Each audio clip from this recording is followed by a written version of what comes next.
let's say I draw a simple alkane. I'm going to draw it kind of in 3 dimensions.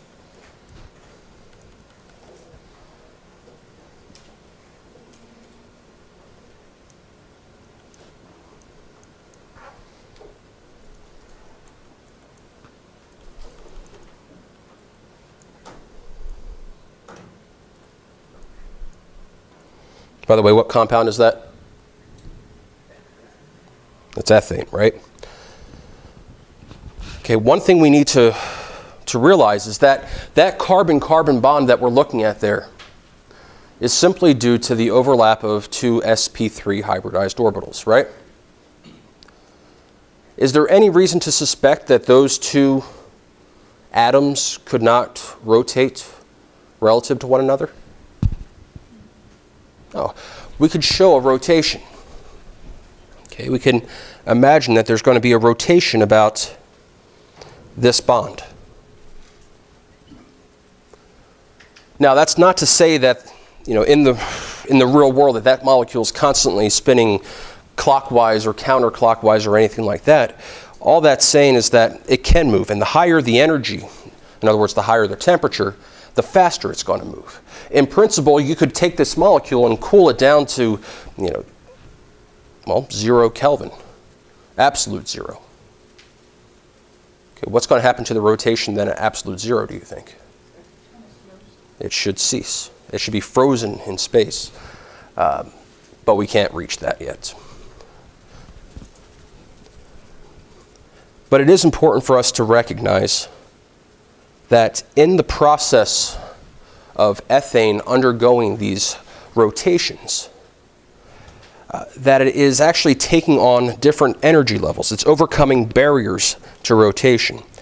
So let's look at a different way of drawing ethane. Okay, this is going to be called a Newman projection.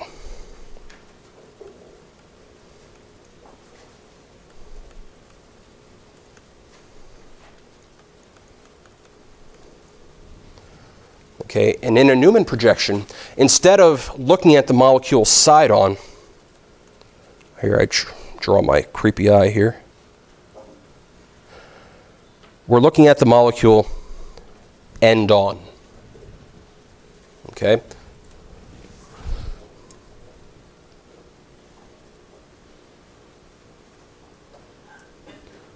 So to draw a Newman projection, the first thing you do is draw this upside down Y.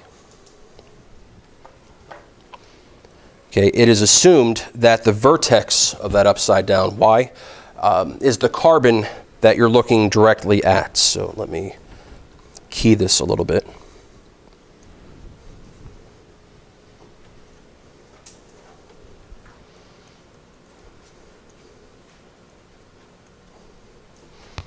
Okay, and these hydrogens are illustrated by putting each one at the end of each line.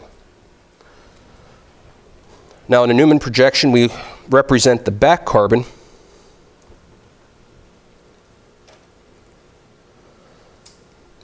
by drawing a circle.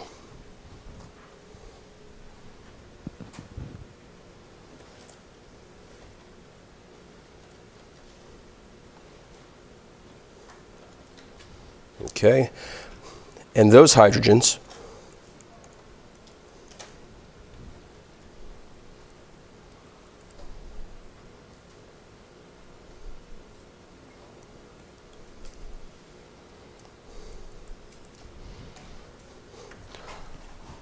are attached in a similar configuration.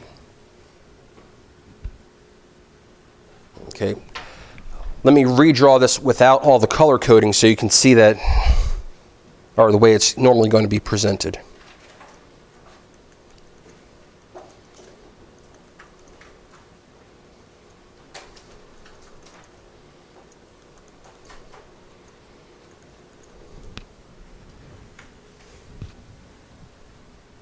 Okay, why do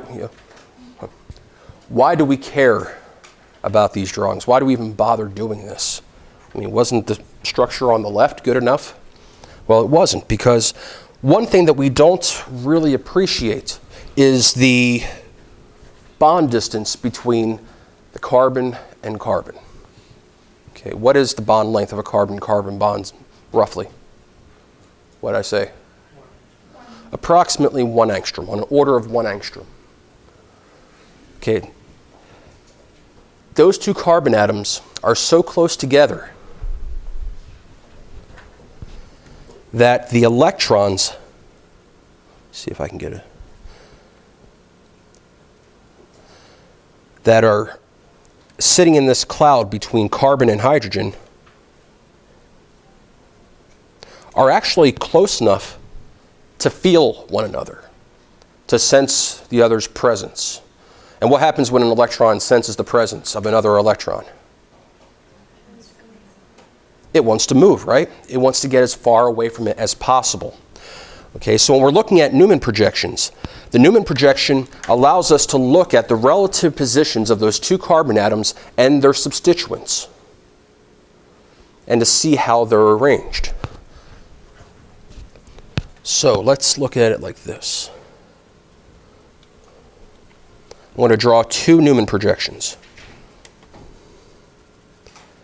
Okay, the first one's just a repeat of what we had before.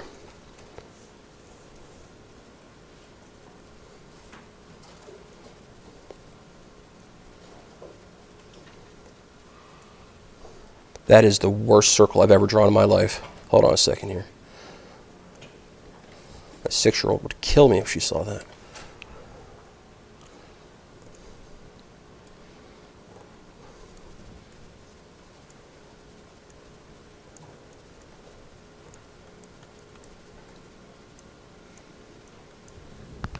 Do we all agree that this is one possible way that the substituents on carbon could arrange themselves?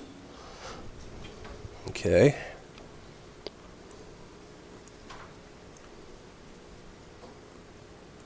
Again.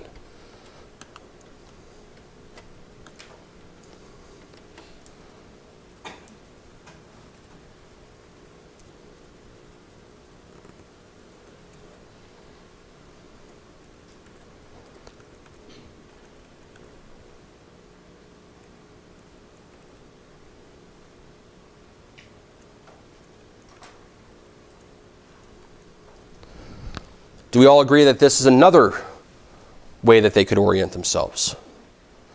Now, these are two extreme cases here. As you can imagine, I could have drawn any angle in between them, but these are the two ends of the spectrum. Of these two, which one do you think is happier? Which one's lower in energy? The one on the left, right? This is lower energy. The one on the right is higher energy.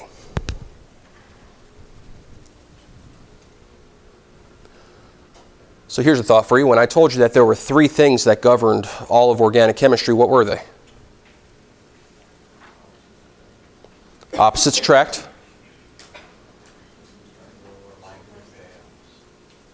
What's that? Okay, so opposites attract, like repels. What about two things can't occupy the same space? And then finally, things tend towards lower energy. Okay? So if I were to look at this, if I were to look at this process whereby it rotates,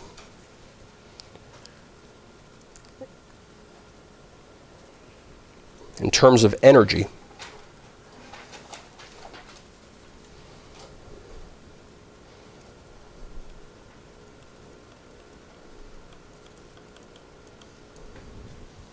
okay, we know that the one on the right is higher energy, the one on the left is lower energy. You know, I'm getting tired of saying the one on the left, one on the right. We should probably give these names, right?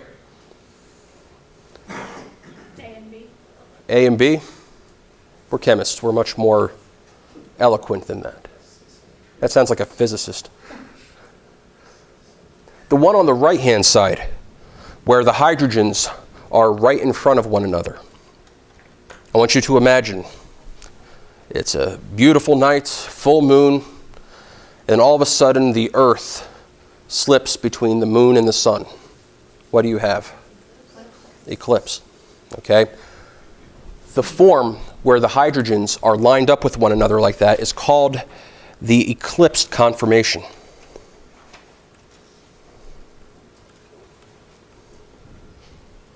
All right, the one on the left-hand side is called staggered.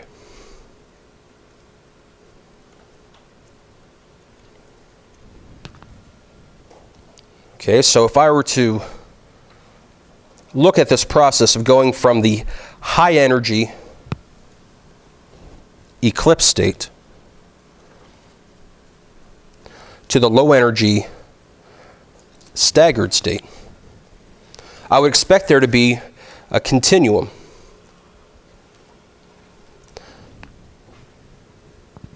Okay, going from one energy level to the next. Because you can imagine that as we go from the eclipsed conformation, everything's tense. Okay, everything's trying to repel. But then you relieve a little bit of that strain when you rotate just a little bit. And as you rotate more, you're relieving more of that strain. And as you relieve the strain, we are lowering the energy of the system. But then, as we continue to rotate,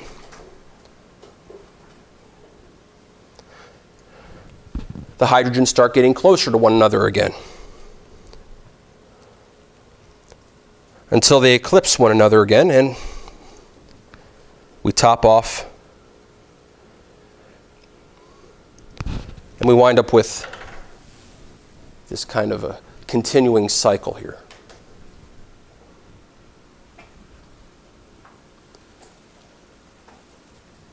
So why is it that it doesn't just sit in the staggered state then?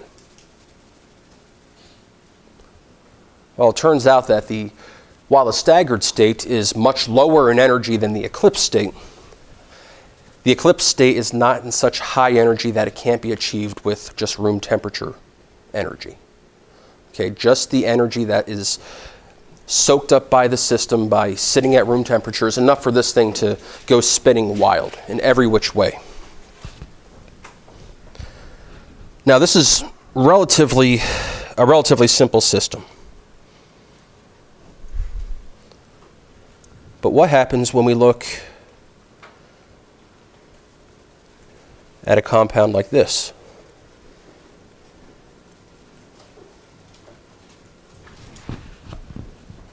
At butane.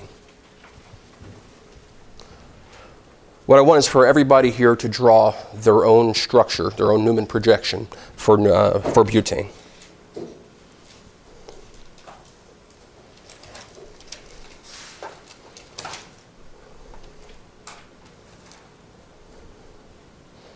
Now, I should point out that I want you to look down this bond right here, that internal bond.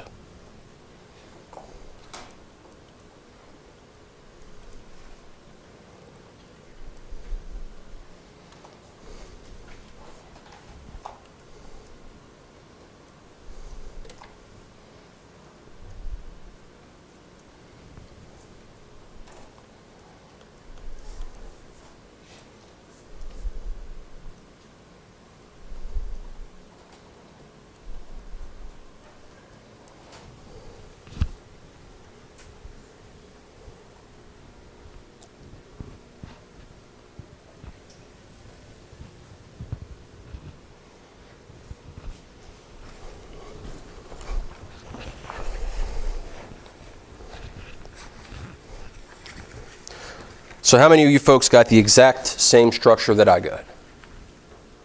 How many of you got your own different structure? How many of you were humming show tunes in your head for the past 3 minutes? Yeah, from the smiles, that's funny. All right. How did I arrive at this? No, I was actually completely haphazard.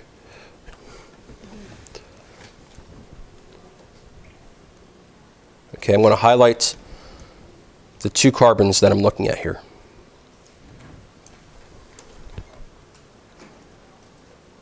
Nope.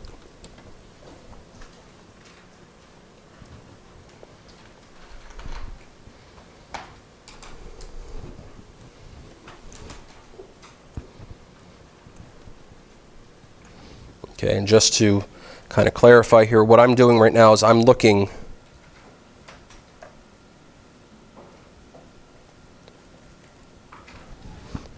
down that bond with, okay. Have I accounted for all the different atoms that are part of the molecule? Sure. Here's carbon. If I were to number these carbons as 1, 2, 3, and 4, this is carbon 1 up front. Carbon 2 is that red carbon. Carbon 3 is this big round carbon back here. And carbon 4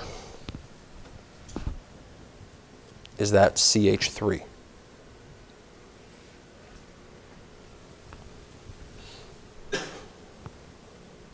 Now what I'm going to do here is I'm going to go through all the different conformations. Now I urge you not to try to copy this too closely. You're almost guaranteed to make a typographical error, okay, because there's so many H's and CH3s all over the place. Okay, the stuff's going to be online. Just pay attention to it. What happens if I were to rotate the red carbon in front? That's the only thing I'm going to rotate, is the red carbon in front. What happens if I rotate that clockwise just a little bit? It becomes eclipsed. So would we all agree that this is staggered? Yes. Okay, so let's write that down here.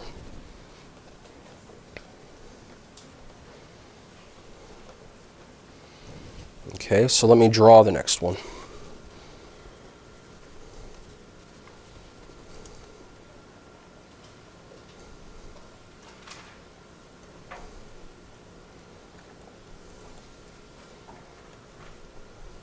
Wait.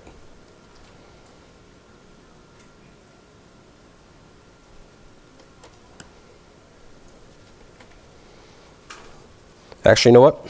I'm going to rotate the back carbon. It just turns out to be a little prettier that way, okay? So we'll keep the front carbon stationary.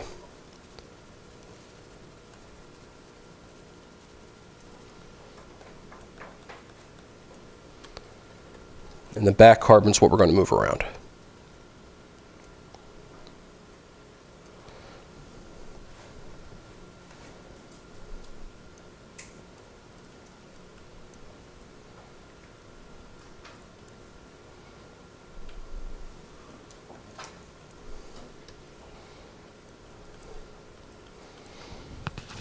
Okay, so I've taken that back carbon and I've rotated it by a few degrees.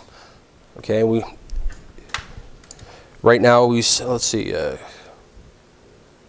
what did we call that again? Eclipsed. That was eclipsed.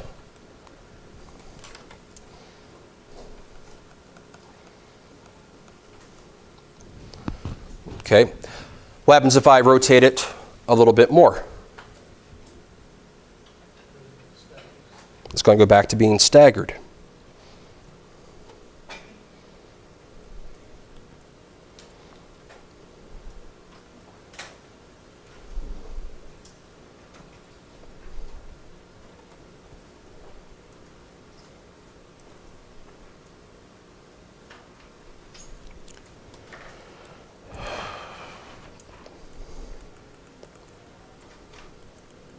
Okay, so I'm going to rotate that back carbon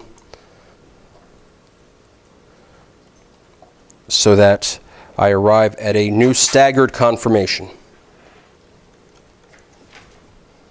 Now, real quick, which staggered conformation is higher in energy?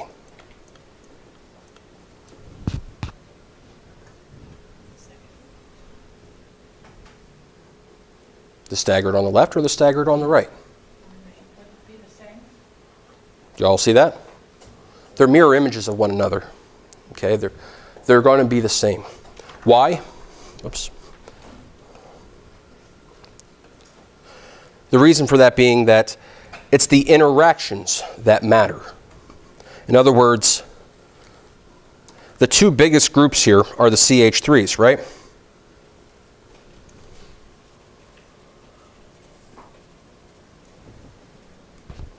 Okay. Okay, and the repulsions are going to be the same in both structures. It just happens to be flipped to the other side of the molecule.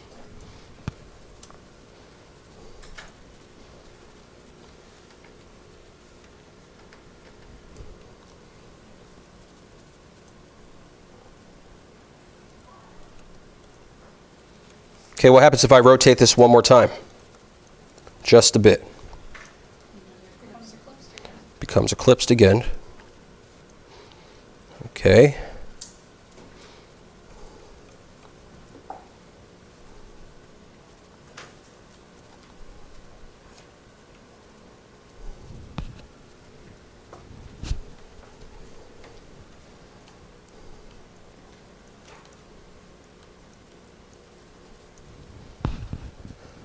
Now, which eclipsed structure is higher in energy? Are they the same? I would say the first one, the carbon. Who thinks that the first one is the higher energy one? Anybody think that the bottom one is? Okay. The first conformation is the higher one in energy because the interaction there is by two large groups. Here the interaction is between a hydrogen and a CH3. The bigger those groups get, the less they want to be next to each other. Why? Because two things can't occupy the same space. All right, now let's try this. Let's rotate this again.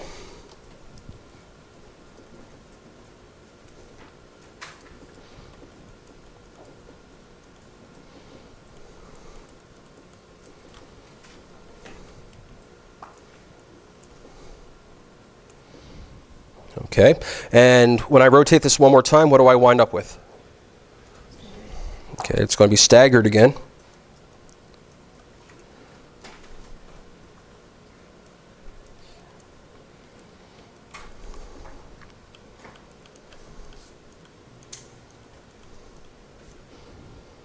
Okay, and when I rotate this a little bit more, I'm going to get to the next eclipsed conformation.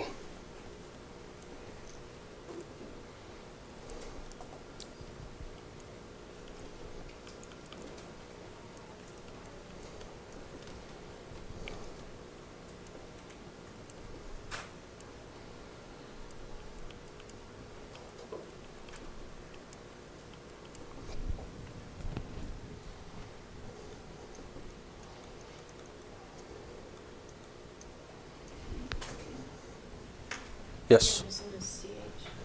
Oh, I am. Where to? Should be on the other side. Right? I don't know what you mean. Say that again. Well, if you go right there. Yeah, it should be a CH. Okay. All right, so comparing this eclipse conformation to the previous eclipse conformation. What's the difference in energy between those two?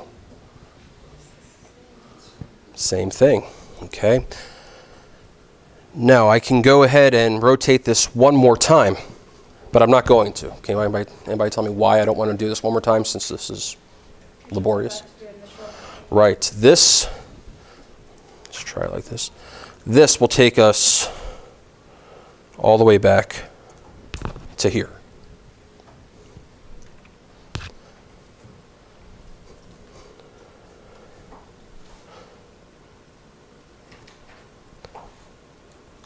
So what I'm going to do now is I'm going to break down and use letters to describe these. Since we have multiple staggereds and multiple eclipsed,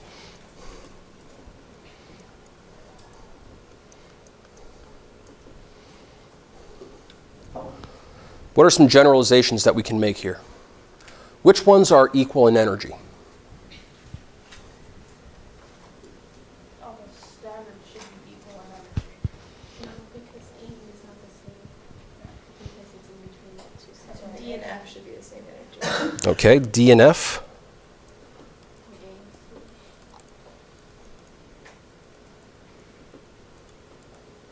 are the same, and then A and C.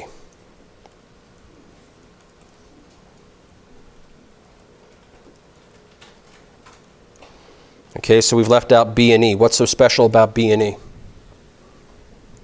Hierarchy on B. Okay, B is the worst case scenario, right? The two biggest groups, the ones that don't want to be next to each other the most, are being forced next to each other. So we would say that B is the highest energy.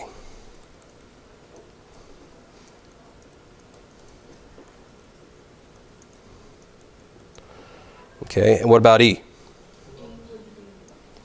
E would be the lowest.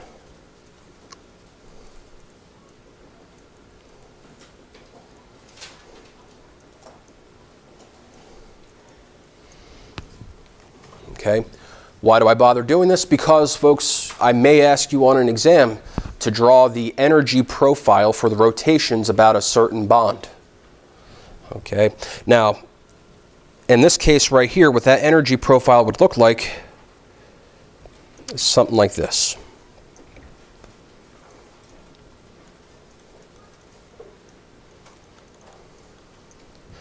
Okay, we're going to rotate from A to B to C to D to E to F, A, B, C, and so on. Okay, what did we say that the highest energy belonged to? B. Okay, so B is going to be the highest energy. What's going to be the lowest energy? E. Okay, while I'm at it, I can fill out the other B up here, right? Because they should be the same. Now, we said that D and F are the same energy, but where do they fall in the spectrum between B and E? Well, let's look at the structures. D and F are both eclipsed, right? But they're not as bad as B. So they're still high energy. So we said D and F would be something like this. They should be the same. Okay, and then A and C, what are they? They're both staggered. Not as bad, not as stable, as low energy as E. But do you think that A and C are going to be higher or lower in energy than D and F? They would be lower. So A and C are going to wind up here. Can you say why they're low energy? Why A and C are lower than D and F? Yeah. Because A and C are both staggered, and D and F are both eclipsed. So D and F put the groups closer together than A and C do. Okay, so our energy profile then looks like this.